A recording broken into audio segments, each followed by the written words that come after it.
and welcome back, my fellow fiends, to Let's Play Shin Megami Tensei Nocturne.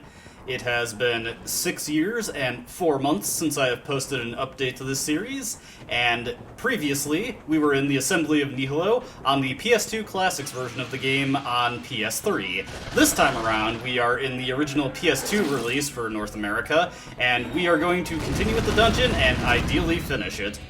Now, naturally, since we are in a completely different console, and I've replayed the game many times to refamiliarize myself with it, and made a completely new playthrough to get back up to this point, there is quite a bit different, since Nocturne naturally has some pretty random elements towards what you get from demons and stuff, and sometimes you're not exactly in the same situation you were in previously when playing the game. Another thing to point out is that I have reworked my philosophy on character building considerably since the last time that we have played. As you can see, my magic is nowhere near as high as it was in the prior playthrough.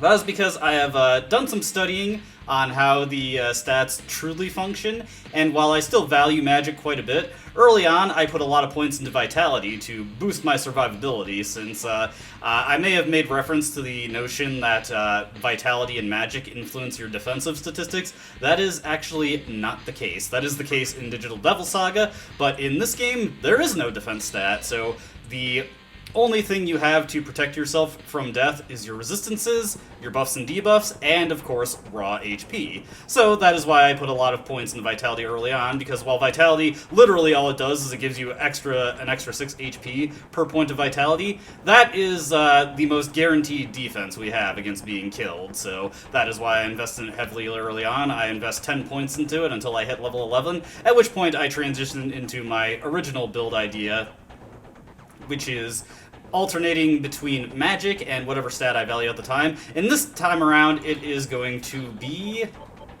agility when I don't feel that I need any more vitality. I am not investing any hard points into the luck stat because I have studied up what it actually does, and all the things that are popularly attributed to the luck stat, it does not actually do. In this game, it does not influence crit rate, it does not influence ailment infliction or success or resistance rate. Also, as soon as we move forward, this mysterious demon blows out one of the switches, and it cuts off our path forward. So, to get to the Kila this time around, we do have to go and undo all the switches that this guy flips. So, let's get to that.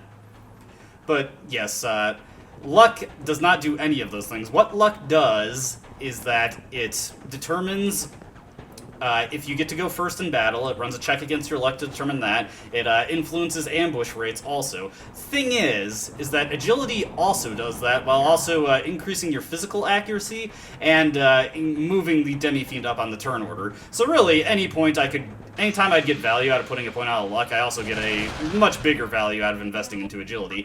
Now, luck does influence your magical accuracy and your magical evasion, but magic attacks have much higher base accuracy than physical attacks do, so I don't consider that to be particularly valuable. But yeah, the other popular things to prescribe to it, critical hit rate, item drop rates, ailment infliction, success, all that, it is not influenced by that at all. It does work like that in Digital Devil Saga, save for the item drop rate, but in this game specifically, it does not do that. So it's a pretty useless stat.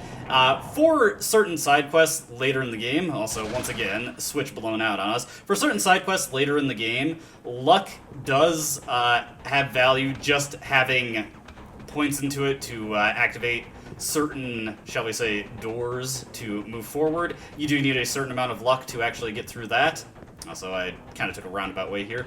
That spirit does not have anything interesting to say. Most of the NPCs in this game do not have anything terribly interesting to say, but otherwise, luck is not really worth much. Now, there is a valuable demon over there, Yoma Dees. We want to try and recruit her, so let's go with Wing Buffet. She drains fire, so do not use fire magic. Also, for this playthrough, for most of it, I'm going to be using fire magic and force magic. This is because fire magic and force magic have higher base damage than ice and electric damage. I will be transitioning away from force into electric later on, but it will be a bit before I do that. So, we want to use single target attacks to take out these Forniuses. And then hopefully I can recruit Dees without much trouble. Nice, I didn't realize it was New Moon. Yes, my Kopatengu has Dark Might, so he will have guaranteed critical hits on his normal attack during the New Moon. Pretty useful. So we want to recruit Dees. Now, Dees can actually be very dangerous. You notice that it dropped out a very powerful Agilao, can hit between 120 and 130 damage. And there is an encounter with 3 Deeses, and if they all decide to throw Agilao at the Demi-Fiend, unless you have about 400 HP, that's just a game over right there. So be mindful of that. There is a bit of a dice roll whenever you see an encounter like that. Chakra drop, no way. Well, that's unfortunate. Hopefully she does not kill Kopatengu, which of course she immediately kills Kopatengu. That is okay. I can work around that. We have a healthy supply of revival beads. And actually, no, not a bead. Well, we'll get more opportunities to recruit her. The reason I want to recruit her is not because of the powerful Agilaos, although that is helpful in certain areas. The reason I want to recruit Dees is that she has the spell Tetraja, which is extremely useful for several fights that we'll be coming across. I have some Tetraja rocks for one of the fights coming up, so I don't need to worry too much about having her. But there's another fight where there's a couple other fights where we definitely want somebody who can consistently use Tetraja, and I don't have to rely on having enough rocks for it. You may notice I have a ton of revival beads and a bunch of chakra drops. I did not purchase these directly. I have actually discovered a good way to farm those items on hard mode as an alternative to buying them. On normal mode, they're only 600 Maka apiece, so it's much more effective to just buy them, honestly. But on hard mode, they're just way too expensive to really be worth investing in that much, so I like to use the farming spot. The farming spot for it is Yoyogi Park, the front entrance that we came across when going to Shibuya. You will always run into pixies there, and in their drop table, they have... what is it? Revival beads and chakra drops. I can't believe I lost my train of thought there talking about where I was getting these items, and that was the whole point. And, of course, it looks like we're done, but there is one more torch to get blown out here. I guess it's not really a torch, he's just flipping the switch. It just looks like he's blowing it out like a candle, so I guess that's why I'm saying that. Okay.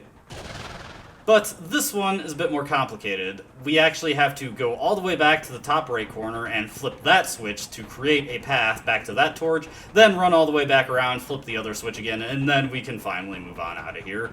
Thankfully, you do not have to go back and flip the switch that requires you to go on the ladders. These guys, Kopatengus, be very careful with them. They can use Tarukaja to buff up their attack all the way, and in their moveset, they have Kamikaze, which is an almighty physical attack that sacrifices the user's life, and that, with a full stack of Tarukaja on the enemy team, that can one-shot you, so be very mindful of that. Okay. So, let's just move that. Notice there's a treasure there. We'll be able to get that once we reflip all the torches. But for right now, let's get back over to the other one and recreate the path. Just gotta check my map real quick because I lose track of which direction I need to go very, very easily. And from that encounter, I got Dees, so that is very handy. Over in my stock here, I've got Kikuri Hime, so she's pretty good. I was able to fuse her with Medea, and she also has natural diorama, so that's some pretty good healing. Also got Tsukukaja on her, which she'll probably be coming out for a boss fight coming up, so that we have some accuracy and evasion buffs. Kikore Hime is the demon that has the genetic data of Pixie, so we want to keep that in mind. I did get a very, very valuable tip for keeping track of which demon has Pixie in them, so you do not need to independently track it. So long as you never release the demon from the slot, the demon that has the genetic data of Pixie will always be the one in the first slot, so keep that in mind. And now the path to that treasure is open, so we can get that. Speaking of that, let me get my notes up. There we go. I have item notes indicating all the treasures. A few life stones there, always handy. The demons love to request those in negotiation. Here we've got the... Now, running... the Magatama that I'm running is Kamudo. The reason for that is because it carries physical resist. and it is just such a persistent threat in hard mode to have enemies go first and just have them all dump physical attacks on your characters. And Kamudo, because it allows you to resist physical, that is a very good counter to that, and it's one of my preferred things to have when going through new areas for most of the game until we get a certain skill that affords me some coverage against those ambushes and first strikes. Speaking of that, I have the Mind's Eye passive on the Demi-Fiend. Mind's Eye gives us some coverage against the enemies ambushing us. Not great, but it pairs very well with high agility, and hopefully after a while I'll get enough agility that I don't need to worry about having Mind's Eye. I don't really plan on keeping it for a very long time, but I don't really have any immediate skills I'm planning to grab, so I figured Mind's Eye, what the heck, give me a little extra protection. Definitely the hardest thing to deal with in this game is when the enemies go first. That is almost certainly going to be the situations where you lose encounters. Otherwise, I can pretty consistently win encounters so long as I get to go first. Had that dreaded 3 encounter there, and thankfully it was the same again, but thankfully I was able to go first in both cases, and in those cases I am able to just throw out force-boosted tornadoes and take out a couple of them. Jeez, I am running into them constantly. Well, yeah, here's how this fight works. We just throw out the force-boosted tornado. It would be nice if we could take out all 3 of them, but it is not critical that we do so. Otherwise, they're pretty easy to take down with standard physical attacks. I've got some pretty physically powerful demons here. Oh. Hey! Alright, Momonofu has gotten to level 24. This is important. Alright, we got Kamikaze. I'm going to get rid of Brutal Slash, because for what is about to happen, Brutal Slash is about to disappear anyway. We are going to let Momonofu evolve.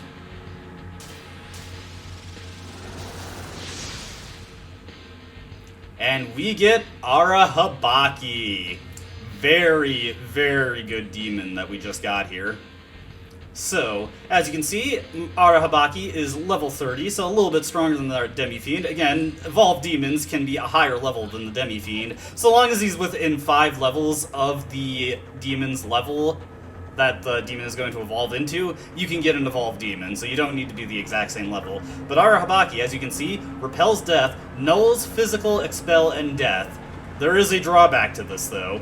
He is weak to everything else, including ailments. So you have to be very, very careful when dealing with that. However, physical nullification is just such a good attribute in this game, and Repel Ice is decent, plus nullifying instant death attacks. All of those attributes are so helpful in this game, just because physical attacks are by far the most threatening. Instant death spells are one of the big X factors when going through areas that you can't really account for all the time, especially at this point in the game. These are just very good attributes to have, and I can work around the other weaknesses by just having things that are immune to those weaknesses in my party. So good party construction, you can account for those weaknesses very easily, get a very strong demon. The reason I got rid of Brutal Slash is because Arahabaki does not actually have a weapon, so Brutal Slash would just disappear from its skill set anyway if you kept it. So, free opportunity to get Kamikaze in there. Kamikaze is actually a pretty good attack if you build around it. Because it's an almighty physical attack, it is some very powerful physical damage that you can get out guaranteed if you use focus on it. And there may actually be a fight coming up where I utilize it to that effect. This is a pretty annoying form. There we go, it already making its value here. Any formation that has Incubus and Kopatengu in it, that's always a really annoying one, because the Incubus are weak to force, Kopatengu nullifies force, so the skills that I have at my disposal, it's very easy for that to just cost me press turns if I decide to go after the weakness there. Also, I'd like to apologize if you're hearing a very loud noise in the background. Naturally, as soon as I start recording, somebody decided to start mowing the grass. Alright, Kopatengu is up to level 23. He gets Kamikaze himself.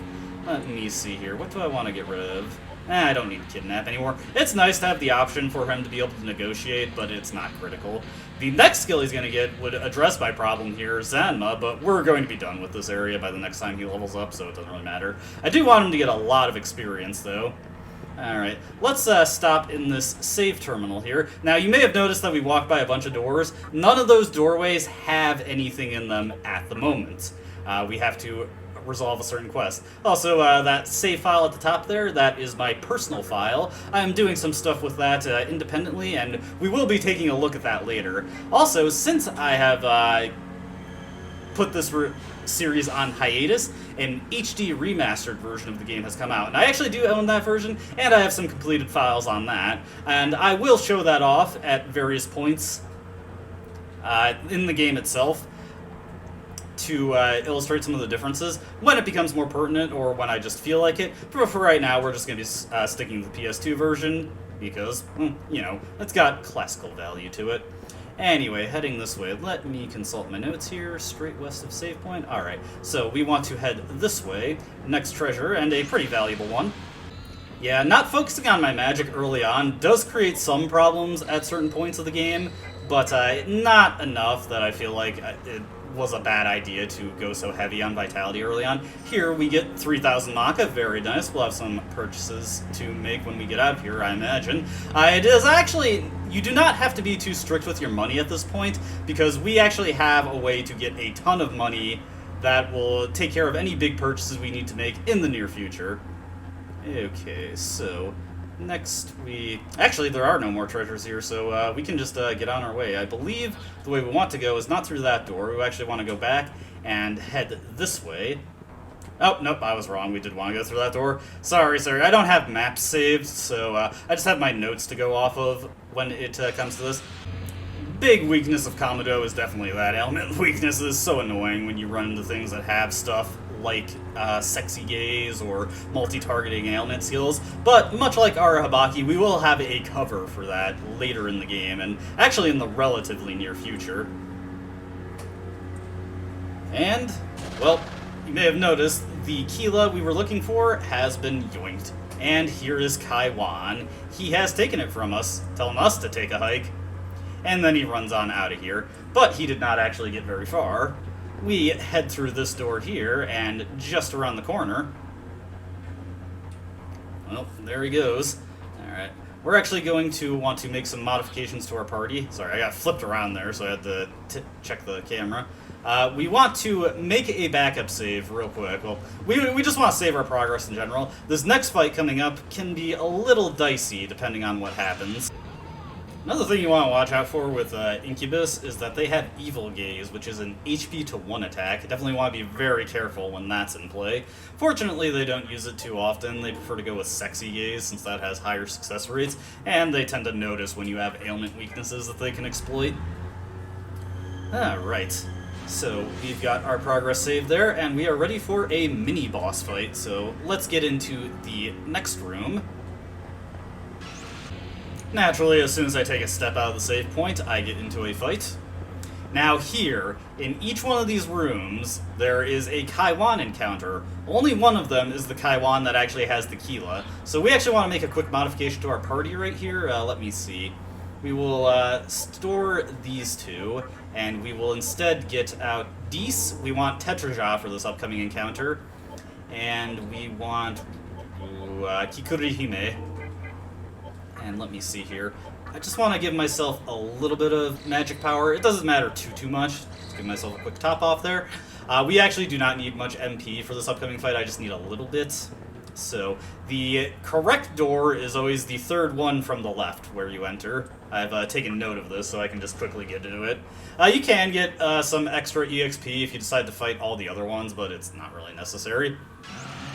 Alright, so to start this off, thankfully, we get to go first. I'm going to throw down a Warcry. Warcry is a Tier 2 debuff skill. It inflicts 2 stacks of Tarunda. You get it from Hifumi. I don't remember if I got that in my previous Let's Play. I only checked it to see where I was and what was the last date I recorded. But that'll take their offense down a bit. I want to throw up Sukukaja. We want to throw up Tetraja. This is critical. And then we're going to focus.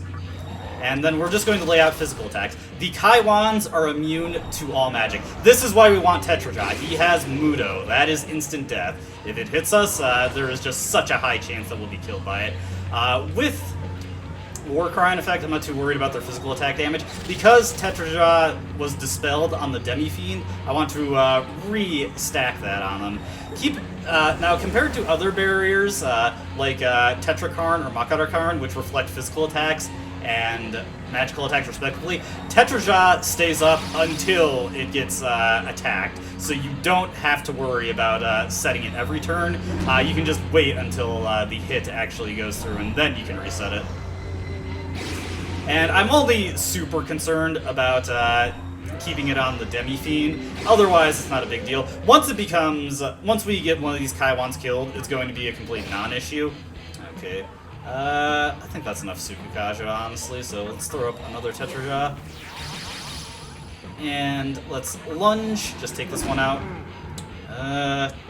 Try again.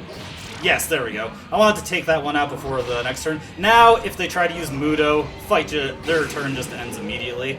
And Tetraja should not be necessary anymore at this point, so now we can just focus on, well, focusing. And let me see. We'll start throwing up a Rakunda to get their defense down, and then this fight should be in the bag, so I'll just pass Dees since she's not going to put any more work. I will throw up Tetraja if the Demi-Fiend or Dees herself have it dispelled, but at this point it doesn't matter too much anymore. And there we go. Alright, let's get another focus in, and at this point I will get Arahabaki to do a focused lunge on these guys. So let me see here. Throw another Rakunda. And get Tetraja up. And then this fight's basically in the bag. As soon as you get one of these Kaiwans defeated, the scary part of the fight is over. There we go. Yeah, awesome stuff. This is where focused physical attacks really start to take off in terms of the damage that they can do. Alright, it's already in effect. I couldn't remember if I put it up or not. And, you know what? Honestly, at this point, well, let's just beat down on this guy. And hit him with another punch. There we go. Easy peasy, not too scary. And, to note about Kopatengu, I would like him to get more EXP, because he's getting very close to an evolution, but he has the Watchful skill, so, he gets 50% in stock. Incidentally, when Kopatengu gets Watchful, be sure to register it. That way we have an way to easily pass it around to other demons later on, which is important. Alright, at this point I am tempted to put a point into agility, but we actually have a situation coming up where I'm going to want some more HP, so I'm going to be investing in vitality for the near future. But that will change in not too long from now. We get Might, which is a passive increase to our critical hit rate. Not enough to be worth it. Only affects normal attacks. Not that great, so we're just going to pass on that. And Kamudo has been mastered. We have gotten all the skills from him, and our title has been upgraded to Votary. Hey, we get the Green Kila, which is the final Kila. Now, something to note about Mastered Magatama, because we didn't master any in the prior videos, since we hadn't leveled up enough with any of these. Mastered Magatama no longer react violently, so you can no longer get recoveries off of them, nor can you get random stat boosts or ailments, depending on if the game is feeling cruel or not. So that's just something that is completely cut off once a Magatama is mastered. So just something to keep in mind. I don't see that mentioned too often, but that is the case. Once Magatamas have taught you everything, you get nothing more from them. Actually, we want to go this way. We can just teleport back to the entrance. We have all the Kilas now. Alright, so let's make our way back to the terminal. I'm also going to take a quick detour back to Shibuya, just so we can recover ourselves real quick. So I'm going to teleport there, and then I will meet you back at the first floor of the Assembly of Nihilo. See you there. Alright, and here we are. Now, we can drop off all of our Kilas here, so we'll put in the yellow Kila. I didn't check to see if I actually put in any of these previously, so I didn't do so off-screen. The red Kila. The green Kila. Now, very important to note, as soon as you put in the final Kila, it's going to open the way forward, and enemies are going to become present in this entrance area. So we need to be careful of that, because there are actually some pretty nasty ones here that can really ruin your day if you're not careful. The main one is Eligor. He was a mini-boss earlier in this dungeon, but now he's been demoted to a regular enemy right away. And he can be pretty dangerous if he gets left by his lonesome, because he has access to Dragon's Eye. However, if you are level 29 at this point, you can recruit him, and he's actually a pretty good demon on the whole, and definitely a good fusion fodder, if nothing else. He can help you make more powerful demons. If I do run into him, I'll attempt to recruit him, but it's not critical if we don't run into him. It's kind of dangerous to attempt to recruit him also, because if it fails, he's most likely going to be by himself, and at that point he can start using Dragon's Eye. He also has access to Mudo, which, the Speak of the Devil, and he shall appear. He has access to Mudo, which can really ruin your day if you're unlucky. We don't have any great counter to that at this point. I don't really consider it too worth it to throw up Tetraja just for that, though. So we'll see if I reap what I sow, but, let's give it a shot. Let's try to recruit him. We're actually just at the level required for this. Also, we got a decent amount of money here. I'll probably make some purchases, and yeah, of course, he cuts and run. Well, at least he gave us a Maragi Rock. It's better than a Life Stone, I suppose. Those cost 750 a pop. By the way, I don't think I drew any attention to this, but the store in Ikebukuro sells elemental rocks.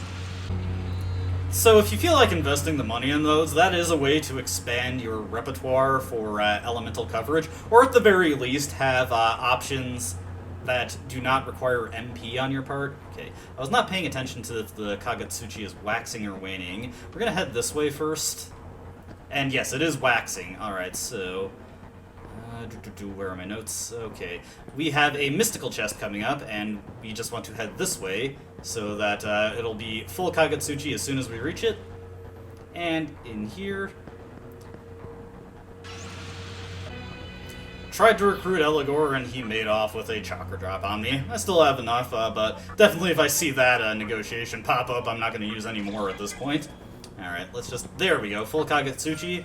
Thankfully did not have to edit too much, since I paid attention to the fact that it was waxing. Alright.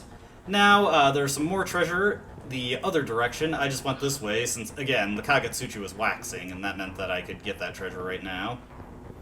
So, let's head over this way. Hopefully I'll be able to recruit Eligor before we get done with this dungeon. Oof, got nailed by Evil Gaze there. This is what we have diorama for. Good stuff. We are in good standing now. Alright, next up, let me see here. We want to... Yeah, second room west of the entrance, so go over here, and we will get a revival bead. I have plenty of those, so it's not that helpful, but hey, it's there. Yeah, that's one thing I actually really dislike about this game, is that most of the non-mystical treasure tests tend to have garbage in them. The best cubes usually have money in them, because they do actually have pretty sizable amounts, and saves me some of the trouble of having to fight enemies to get it, so I'm always thankful for that. And this is just a dead end. Okay, the way forward is actually back towards the mystical treasure chest, but again, I headed that way first, just because we were on a waxing Kagetsuchi cycle. And once again, I'm heading towards dead ends. I am a chronic map checker. This is probably why I'm never going to play a Silent Hill game on this channel, because I would just be checking the map constantly. Nah, it's not that bad. I do good enough at remembering where to go when I'm practiced on the game. Alright, heading to this elevator, and we are actually just about at the end of the Assembly of Nihilo. Don't have too much more to go, and we are approaching the end boss of this area, and it is right through that door, actually. We've got a save point right here, and this is actually where we are going to be ending the video. I think this is a good place to stop, because we do have a pretty sizable cutscene coming up afterwards, and there is a boss fight, of course, and then there is going to be a bonus boss not long after, so I think this is a good place to stop the recording. Alright, but I think we did admirable enough. I actually did have to scrap this initial recording, because you know how I was mentioning how the Kopatengas can blow themselves up to kill you? Yeah, that happened to me within a minute of starting the recording, because I underestimated them. Never underestimate the enemies in this game. Always go for the sure thing. But that is neither here nor there. This is where we'll be ending the recording. As always, I hope you enjoyed watching, and I hope to see you in the next video, my fiendish friends. Alright, that's all for this one. I hope you enjoyed watching. See ya!